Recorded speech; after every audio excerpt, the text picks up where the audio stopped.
করতে পারতো না। 2019-এ যদি আমি ডাকসুর বিপি না হতে পারতাম, তাহলে আজকে নাহিদ, আসিফ এই সমস্ত ইয়ং লিডিং ফেস তৈরি হতো না। যেটা আমরা দেখেছি সেই সময় ছাত্রপদ তরুণদের, বিশেষ করে যারা একটু পরিচিত মুখ ছিলেন, অনেকেই তদবির, সুপারিশ, ব্যবসা বাণিজ্য, বিভিন্ন ধরনের প্রজেক্ট প্রকল্প নিয়ে দৌড়াদৌড়ি করেছে। এনসিপির প্রতিষ্ঠাতা বা উদ্যোক্তারা সরকারের উপদেষ্টা ছিলেন, তাদের বিরুদ্ধে অনেক অভিযোগ, ক্ষমতার অপব্যবহার সহ বিভিন্ন ধরনের সেই সমস্ত দায় আমরা নিতে চাইনি। সোশ্যাল মিডিয়াতে জামাত শিবিরের অবস্থানটা এত স্ট্রং যে তাদের বিরুদ্ধে কেউ একটা কথা বললে তাকে নিয়ে নানান ধরনের প্রোপাগান্ডা, ন্যারেটিভ তৈরি করে তাকে নাজেহাল করা, অসম্মানিত করা, এই কাজগুলো বিশেষ করে জামাত শিবিরের লোকেরা বেশি করতেছে ইদানিং। আমি যেটা দেখেছি, রাতারাতি দুর্নীতি বন্ধ করা, দুর্নীতি নির্মূল করা সম্ভব হবে না। এখন রাশেদ খান বিএনপি করবে না, গণ অধিকার ফিরে আসবে, সেটা তার সিদ্ধান্ত। সকলের কাছে আনন্দ, শুধু শৈশবের সবকিছু আসলে সকলের কাছে আনন্দ দিত। আমরা যেহেতু গ্রামে বড় হয়েছি, গ্রামে যেটা আমরা মানে শুনতাম আর কি, যে 40 বাড়িতে আপনার ঈদের যেটা ফিরনি হোক, সেমাই,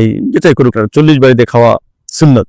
এখানে আমরা আর কি হিসাব করে করে 40 বাড়ির আশপাশের প্রতিবেশীদের 40 বাড়ি টার্গেট করে আর কি যাইতাম অনেকে মিলে, এবং সেই বাড়ির বিশেষ করে একটু খাওয়া বেশি ভালো।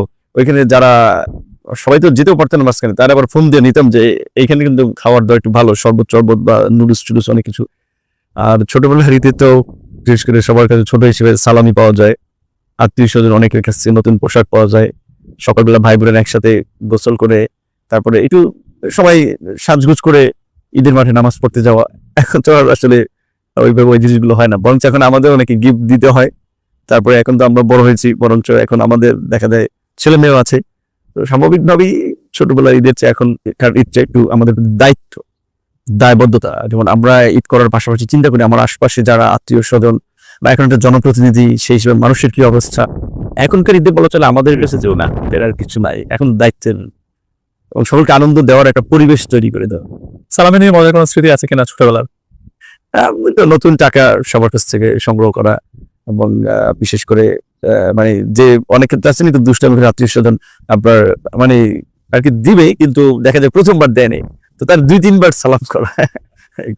আগে তো সাধারণ ঈদ ছিল, এবার মন্ত্রী হওয়ার পর প্রথম ঈদ, যখন যাই না আপনি কোথায়, মানে ঈদ তো নিশ্চয়ই গ্রামেই করবেন, তো আসলে গ্রামে ঈদের উদযাপন মানে অর্থাৎ আগে সাধারণ বিভিন্ন নূর হিসেবে যাওয়া বা নুরুল হক নূর হিসেবে যাওয়া, এবারে মন্ত্রী হওয়ার পর ঈদগাহে যাওয়ার অনুভূতিটা কেমন থাকবে, বা যারা প্রতিবেশী আত্মীয় স্বজন আছে? অনুভূতিটা আমার কাছে বিশেষ করে ধরেন বিগত 2-3 বছর আর এই বছরের খুব বেশি আলাদা না, তবে একটা বিষয় তো অবশ্যই মানে স্বস্তির, যেটা ধরেন এই 24 অগস্টের পূর্বে আমরা ঈদ করতে বাড়িতে গেলেও সেটা আমাদের জন্য একটা আতঙ্কের ছিল, যে নামাজ পড়তে গেলে কোনো ঝামেলা হয় কিনা, কিংবা ঈদের সময় কোনো পুলিশি হয়রানির শিকার হওয়া লাগে কিনা, আত্মীয় স্বজনের সাথে দেখা করতে গেলে কোনো ঝামেলায় পড়া লাগে কিনা। এমন হয়েছে আমি ঈদের সময় আমার আপন বোন, ছোট বোনের বাসায় আমাদের দাওয়াত ছিল আমার পাশের উপজেলা, সেখানে আমরা যাত্রা শুরু করেছিলাম, বাট সে সময় আমাদের তৎকালীন এমপি এবং সরকার সমর্থক নেতা কর্মীদের আমরা হামলার শিকার হয়েছিলাম। তো এখনকার ঈদে তো আসলে বিশেষ করে গত বছর, আশা করি এই বছর, এখন তার আমাদের মধ্যে সংখ্যাটা কাজ করে না। এবং এইবার বিশেষ করে নির্বাচনের পরে এমপি হওয়া এলাকায়, এবং বিশেষ করে প্রতিমন্ত্রী হওয়া, তো মন্ত্রী হওয়াটা আমার কাছে নতুন কোনো দায়বদ্ধতা যুক্ত করার চেয়েও এমপি হিসেবে এলাকার প্রতি একটা ব্যাপক দায়বদ্ধতা যুক্ত করেছে। কারণ হচ্ছে আমার ওই এলাকার বেশিরভাগ মানুষ হচ্ছে সাধারণ মানুষ, গরিব, তাদের প্রত্যাশা জেলে যে তাদেরকে সরকারের পক্ষ থেকে রিলিফ দেওয়া, নতুন কাপড় দেওয়া, সেমাই চিনি দেওয়া, বিভিন্ন ধরনের একটা সহযোগিতা, এইটা একটা চাপও আছে আসলে। আর দ্বিতীয়ত আবার যে মন্ত্রণালয়ের আমি দায়িত্বে আছি, এই মন্ত্রণালয়ের একটা বিষয় আছে যে আমাদের প্রবাসীদের রিলেটেড। তো প্রবাসীদের বিশেষ করে অনেকে দেশে আসতেছে, তাদের মধ্যে যারা একটু বিপদে পড়ে আসতেছে তাদের জন্য কিছু করা, এবং আমাদের দেশের বাইরেও যারা আছে তাদের একটু খোঁজ খবর রাখা, দায়িত্বের চাপ আর কি। ঈদ হলেও এবার বেশি দায়িত্বের চাপ অন্যান্য সময় চেয়ে। মানে গত 1 বছর একটু, মানে গত বছর তো কোনো নির্বাচনও ছিল না, এমপিও না, ফ্রিডম ছিল যেটা, এই সময় কিন্তু ফ্রিডমটা নাই বেশিটা। আপনি নির্বাচনে বিএনপির সঙ্গে জোট করেছেন, জামাত এবং এনসিপির সঙ্গে কেন জোট করেননি? প্রথম কথা হচ্ছে যে এখন অনেক কথা বলা মানে আমাদের জন্য খুব ডিফিকাল্ট, এবং সোশ্যাল মিডিয়াতেও নানান ধরনের হ্যারাসমেন্টের শিকার হতে হয়। কারণ সোশ্যাল মিডিয়াতে জামাত শিবিরের অবস্থানটা এত স্ট্রং যে তাদের বিরুদ্ধে কেউ একটা কথা বললে তাকে নিয়ে নানান ধরনের প্রোপাগান্ডা, ন্যারেটিভ তৈরি করে তাকে নাজেহাল করা, অসম্মানিত করা, এই কাজগুলো বিশেষ করে জামাত শিবিরের লোকেরা বেশি করতেছে ইদানিং, আমি যেটা দেখেছি। তারপরে আমার কথা তো আমি বলবোই, যার ভালো লাগুক সে অ্যাকসেপ্ট করবে, যার ভালো লাগবে না সে রিজেক্ট করবে।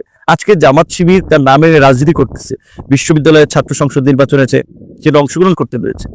কয়েকদিন এই এই জুলাই না হলে তো জামাত শিবির ওপেন রাজনীতি করতে পারতো না। তাহলে সেই জুলাইয়ের তো I was one of the pioneer, তাই না? নর্মাল পাবলিক না, আমরা বলতে পারি যে আমরা এটা লিড দিয়েছি, আমরা এটার অগ্রদূত।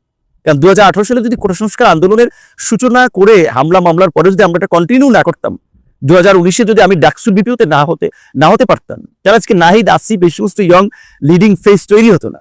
2018 সালে কোটা সংস্কার আন্দোলন, নিরাপদ সড়ক আন্দোলন এবং ওই প্রতিবাদী তরুণদের মধ্যে এই প্রতিবাদের চেতনাটাকে জাগ্রত করে রাখা, এটা আমরা করেছি। সেটা করতে গিয়ে কিন্তু আমরা হামলার শিকার হয়েছি, মামলার শিকার হয়েছি, রক্তাক্ত হয়েছি, পরিবার ভুক্তভোগী হয়েছে।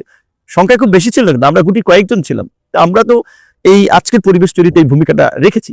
তো সেই জায়গা থেকে আমি মনে করি যে বিশেষ করে আমাদের মতো উদীয়মান, বিশেষ করে গণতান্ত্রিক প্রগতিশীল রাজনীতি যারা করি, তাদের বিশেষ করে শুরুতে যদি জামাতের সাথে নির্বাচনী অ্যালায়েন্স হয়, সেটা বিশেষ করে পরবর্তী রাজনীতি অগ্রসরের ক্ষেত্রে অনেক ধরনের প্রতিবন্ধকতা আছে। বিএনপি জামাতের সাথে জোট করেছিল, সেটা একটি ইলেকট্রাল অ্যালায়েন্স, সেটা অনেক পরের বিষয়। হ্যাঁ, কিন্তু আমাদের কাছে মনে হয়েছিল এটা আমাদের জন্য সঠিক সিদ্ধান্ত না। সেই বিবেচনায় আমরা জামাতের সাথে সে সময় জোটে যাইনি। আর এনসিপির বিষয়টা হচ্ছে যে এনসিপি কে কিংস পার্টি বলা হয়েছে সেই সময়, বা এনসিপি অন্তর্বর্তী সরকারের মদতপুষ্ট পার্টি। এনসিপির অনেকে সরকারের সাথে ছিলেন, এনসিপির প্রতিষ্ঠাতা বা উদ্যোক্তারা সরকারের উপদেষ্টা ছিলেন, তাদের বিরুদ্ধে অনেক অভিযোগ, ক্ষমতার অপব্যবহার সহ বিভিন্ন ধরনের, সেই সমস্ত দায় আমরা নিতে চাইনি, কারণ আমরা তো এর বিরুদ্ধে প্রতিবাদ করেছি। যে কারণে আমরা বিএনপির সাথে অ্যালায়েন্স করেছি, এবং বিএনপির সাথে আমাদের তো দীর্ঘদিনের একটা রাজনৈতিক বোঝাপড়া সম্পর্ক ছিল। ফ্যাসিবাদ বিরোধী আন্দোলনের এক দফা, এই যে অনেকে বলে এক দফা হঠাৎ করে দিলেন, এক দফার আন্দোলন তো আমরা যুগপৎ আন্দোলনের কর্মসূচি ঘোষণা করি, এক দফার আন্দোলন আমরা করেছি। সেই সময় কিন্তু বিএনপি সহ যে সমস্ত রাজনৈতিক দলগুলো আমরা এক দফার আন্দোলন করেছি, আমাদের ঘোষণা ছিল যে আমরা একসাথে আন্দোলনে সফল হলে একসাথে নির্বাচন এবং একসাথে সরকার গঠন করবে, এবং বিএনপি বলেছিল যে জাতীয় সরকার করবে। সে কারণে আমরা বিএনপির সাথে জোট করেছি। আপনি বিগত সরকারগুলোর বেশ সমালোচনা করতেন, এখন নিজে মন্ত্রী হয়েছেন, কোনো চাপ অনুভব করছেন কিনা? ঠিক চাপ অনুভব না, আমি সবসময় সতর্ক থাকার চেষ্টা করি যে আমার কোনো কাজে যেন বিশেষ করে আমার প্রতিপক্ষ বিরোধীরা সমালোচনা করতে না পারে। কারণ আমি তো সবসময় বিরোধীদের সমালোচনা করেছি, তাদের কাজকর্মের সমালোচনা করেছি। আমি যদি ভুল করি তারাও তো সমালোচনা করবে, সেক্ষেত্রে সমালোচনা যেন না হয় সেভাবেই চেষ্টা করি কাজ করার। দুর্নীতি ঠেকাতে আপনার পরিকল্পনা কি? দুর্নীতি বাংলাদেশের রন্ধ্রে রন্ধ্রে, বাংলাদেশের সমাজের প্রত্যেকটি স্তরে স্তরে ছড়িয়ে গেছে। রাতারাতি দুর্নীতি বন্ধ করা, দুর্নীতি নির্মূল করা সম্ভব হবে না। ধারাবাহিকভাবে চেষ্টা করতে হবে, পর্যায়ক্রমে দুর্নীতিকে নির্মূল এবং নিয়ন্ত্রণের চেষ্টা করতে হবে। আমাদের বর্তমান প্রধানমন্ত্রী জনাব তারেক রহমান আমাদের শুরুর দিকের মিটিংয়ে দুর্নীতির প্রশ্নে তার সরকারের এবং তার ব্যক্তিগত শক্ত অবস্থানের কথা ব্যক্ত করেছেন। স্বজনপ্রীতি, দলবাজি করা, দলীয়করণ করা, এর বিরুদ্ধেও তিনি পরিষ্কার অবস্থান ব্যক্ত করে আমাদেরকে বলেছেন যে আমরা যেন এর সাথে না জড়িয়ে যাই। সো সেক্ষেত্রে আশা করি যে এই সরকার আগামী 5 বছরে দুর্নীতিকে গুড গভর্নেন্সের ক্ষেত্রে দেশের মানুষের সামনে ভালো কিছু উপস্থাপন করতে পারবেন। আপনি যে মন্ত্রণালয়ের মন্ত্রী, প্রবাসীদেরকে নিয়ে কাজ করছেন, তাদেরকে নিয়ে আপনার পরিকল্পনাটা কি আসলে?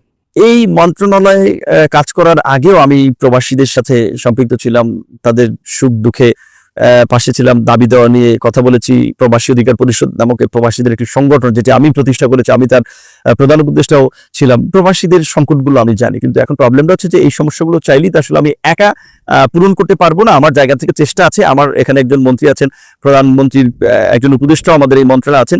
আমরা কাজ করতেছি এবং সরকারের অন্যান্য মন্ত্রণালয়ের সাথে সমন্বিতভাবে যে প্রবাসীদের অসুবিধাগুলো দূর করে আমরা যেন সুযোগ সুবিধা নিশ্চিত করতে পারি। বিশেষ করে প্রবাসীদের কমন কিছু সমস্যা, দেশ থেকে যেতে তাদের এই যে পাসপোর্ট এবং ওই দেশে ভিসার মেয়াদ, পাসপোর্টের রিনিউ করার ক্ষেত্রে হয়রানি, অতিরিক্ত অভিবাসন ব্যয়, এবং আমাদের দেশের দূতাবাস কিংবা কনসুলারগুলোর কাছ থেকে বিপদে পড়ে, সমস্যায় পড়ে যথাযথ রেসপন্স না পাওয়া, তো এগুলো নিয়ে আমরা কাজ করতেছি।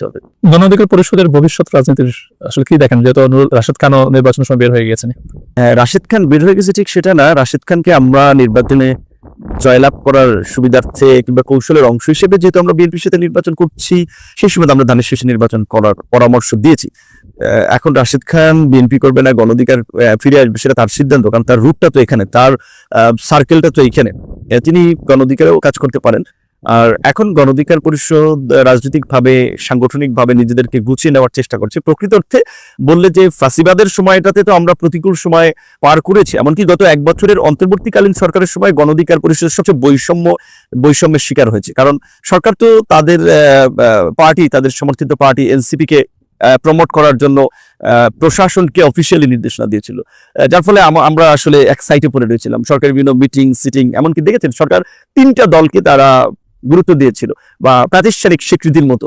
বিএনপি, জামাত, তারপরে এনসিপি। বিএনপি একাধিকবার রাষ্ট্র ক্ষমতায় ছিল, সরকারে ছিল, তারা পেতেই পারে, বা জামাতও ইনন সেন্সে নাহলে পেয়েছে, কিন্তু এনসিপি তো ওই ক্যাটাগরিতে আসে না। জামাতের প্যারালাল তো আরো দল আছে, সেক্ষেত্রে সরকার তিনটা দলকে প্রাতিষ্ঠানিকভাবে একটা স্বীকৃতি বলা চলে দিয়ে গিয়েছে। সেক্ষেত্রে গণঅধিকার পরিষদ বঞ্চিত ছিল। এক গণঅধিকার পরিষদ আশা করি যে এই সরকারের সময় একটা লেভেল প্লেইং ফিল্ড পেয়েছে। সুতরাং এখন গণঅধিকার পরিষদের যারা রুট লেভেলের নেতাকর্মী, জেলা উপজেলা, তারা যদি নিজেদেরকে সাংগঠনিকভাবে গুছিয়ে রাজনৈতিকভাবে সামাজিকভাবে উপস্থাপন করতে পারে স্থানীয় নির্বাচনে অংশগ্রহণের মধ্যে দিয়ে, তাহলে তাদের রাজনীতিক শক্তিশালী হওয়ার একটা সুযোগ আছে। আওয়ামী লীগ রাজনীতিতে ফেরার কোনো সুযোগ আপনি দেখেন কিনা?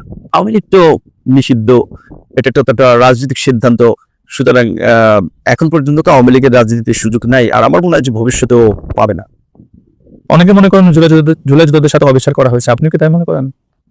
জুলাই যোদ্ধাদের অনেক ক্ষেত্রে অবিচার করা হয়েছে, অবহেলার শিকার হয়েছে জুলাই যোদ্ধারা। যেমন আমি ব্যক্তিগত অভিজ্ঞতায়, আমি যেহেতু অন্তর্বর্তীকালীন সরকারের সময় হামলার শিকার হয়ে সিঙ্গাপুরে চিকিৎসা নিয়েছি, ওই সময় কিছু আহতদের সাথে দেখা হয়েছিল, ওখানে দেশে দেখা হয়েছে, কথা হয়েছে। তাতে আমি যেটা বুঝতে পেরেছি, যথা সময় চিকিৎসা না পাওয়ার কারণে অনেকে পঙ্গুত্ব বরণ করেছে, অনেকে চোখ হারিয়েছে, অনেকের নার্ভ শুকিয়ে গিয়েছে। তো এই ড্যামেজটা তো সরকারের অবহেলার কারণে, কিংবা সেই সময়ের আপনার যারা দায়িত্বে ছিলেন তাদের দায়িত্ব পালন না করার ফলে, সে সময় আন্দোলনের নেতৃত্বে থাকা বিশেষ করে ছাত্র নেতাদের পরামর্শে একটা স্বাস্থ্য বিষয়ক একটা উপকমিটি করে দেওয়া ছিল। তো তারাও যদি যথাযথভাবে কাজ করতো, তাহলে তো এই ছাত্ররা বা এই জুলাই যোদ্ধারা অবহেলার শিকার হয়ে এইভাবে পঙ্গুত্ব বরণ করতো না। যেটা আমরা দেখেছি সেই সময় ছাত্রপদ তরুণদের বিশেষ করে যারা একটু পরিচিত মুখ ছিলেন, অনেকেই তদবির, সুপারিশ, ব্যবসা বাণিজ্য, বিভিন্ন ধরনের প্রজেক্ট প্রকল্প নিয়ে দৌড়াদৌড়ি করেছেন। তো কাজে এই জুলাই যোদ্ধাদেরকে পুনর্বাসন, তাদের সহযোগিতা করা, কিংবা জুলাইয়ের স্পিরিট বাস্তবায়নে কথা বলা হলো, এইটা অনেক ক্ষেত্রে সেটা আমরা সেই ধরনের তৎপরতা আমরা দেখিনি। এবং ছাত্রদের আন্দোলন নেতা বা প্রতিনিধি হিসেবেই তো দুজন ছাত্র নেতা, পরে তিনজন উপদেষ্টা হয়েছেন। তাদের তো প্রথম এবং প্রধানতম দায়িত্ব ছিল এই জুলাই যোদ্ধাদেরকে সর্বাত্মক সুযোগ সুবিধা দেওয়া, তাদের অসুবিধাগুলো দেখা। কারণ এদের আন্দোলনের ফলেই তো আজকের নতুন বাংলাদেশ, আমি এমপি হয়েছি, মন্ত্রী হয়েছি, তারা উপদেষ্টা হয়েছিল সে সময়। কিন্তু সে সময় তো তারা সেই দায়িত্বটা জুলাই যোদ্ধাদের প্রতি পালন করেনি। শেষ প্রশ্ন একেবারে, আগামী 10 বছর পর মন্ত্রী নুরুল হক নূর নিজেকে কোথায় দেখতে চায়? এখন আমি বলা চলে অকারণেই কতগুলো প্রোপাগান্ডার শিকার হয়েছি, অপপ্রচারের শিকার হয়েছি, যার ফলে আমি মনে করি যে কালেকটিভলি আসলে আমার ইমেজ ক্ষুণ্ণ করার জন্য একটা সংঘবদ্ধ চক্র প্রতিনিয়ত সোশ্যাল মিডিয়াতে কাজ করে যাচ্ছে, হ্যারাস করে যাচ্ছে। 10 বছর পর এটা মোকাবেলা করে দেশের মানুষের কাছে একজন পরিচ্ছন্ন রাজনীতিবিদ হিসেবে, জনগণের কল্যাণে নিবেদিত প্রাণ হিসেবে, দেশের জন্য ডেডিকেটেড একজন মানুষ হিসেবে একটা গুরুত্বপূর্ণ রাজনৈতিক জায়গায় নিজেকে দেখতে চাই, যেন দলমত নির্বিশেষে সকল মানুষের কাছে সম্মান এবং শ্রদ্ধার পাত্র হতে পারি।